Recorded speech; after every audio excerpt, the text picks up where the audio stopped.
Hi,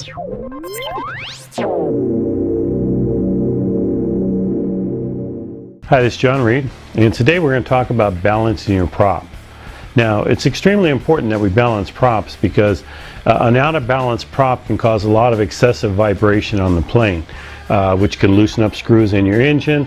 It can loosen up joints, glue joints on your plane, cause permanent damage to the plane and to the engine.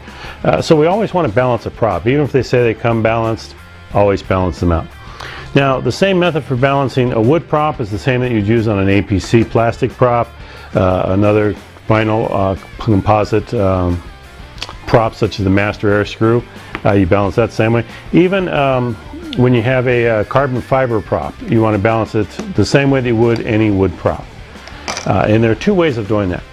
We have a light and we're going to have a heavy side. When you put on the balancer, it's going to fall one way or the other. And the side that it falls is the heavy side. Now we can remove material by using some sandpaper and just sanding off the material and then wiping it off, blowing it off, and then putting it back on there and testing. You can also use a hobby knife and just scrape it off like that, scrape off material that way. You want to do it from the top of the prop. Don't change the pitch on the back there. Most of the time you want to try it from the top. You can take little bits off the end, but I generally work on just the top portion of it without losing the airfoil that you have on this. The other method that you can use for balancing a prop is by adding to the light side. So if this side's my light side, I can take and spray on some clear onto it. Here is Luster Coat Crystal Clear. This is Rust-Oleum Painter's Touch, which I bought at my local hardware store. But either one, just spray it on and make sure it dries. Use a blow dryer or something like that to speed it up if you want. But you want to make sure it dries because it's much heavier while it's wet than when it dries. So if you balance it while it's all still wet, once it dries, you're going to find that it's going to be out of balance. The other way of adding is just by using some thin CA and Accelerator. And you can wipe on the thin CA, put a drop on there and get a plastic wrap on your finger, maybe take a baggie or something, put it on your finger and spread it around, then hit it with some Accelerator, and that way it instantly dries. Wipe it off, wipe off the excess Accelerator, and then go ahead and throw it up here and balance it.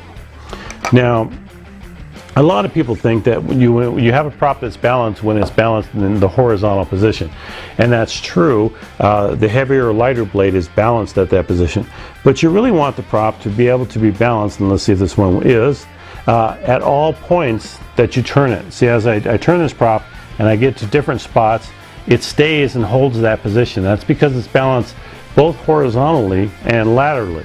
And if you can see here, I have added some CA on this side, or I could have subtracted by scraping on this side, which I did a little bit of both here, to get this prop to balance perfectly.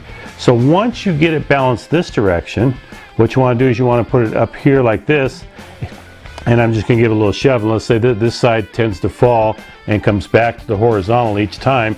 Then you have a heavy side on the prop, which would be this side. In this particular case, it was this side of the prop. So I could remove from the front here, I could remove from here, I could remove from here to lighten it up, or I would just only add right inside the prop hub. And the reason I'd only add here is because most likely you're going to have a spinner on this to cover it up, because it does look kind of ugly there. So you only really want to add on that side there. So once you get a prop balanced, you're going to have it so that it stays in almost any position that you put it in on the prop balancer, and it should just about stay there. Once that happens, then you have a perfectly balanced prop, and that's going to, run smoother. It's going to make your plane travel smoother. It's going to be less damaging to your plane by less vibration. So overall, just a good thing. So remember to always balance your prop, and it doesn't matter. This particular prop balancer I have is the Dubro balancer, but you can use any of them. All of them work quite well.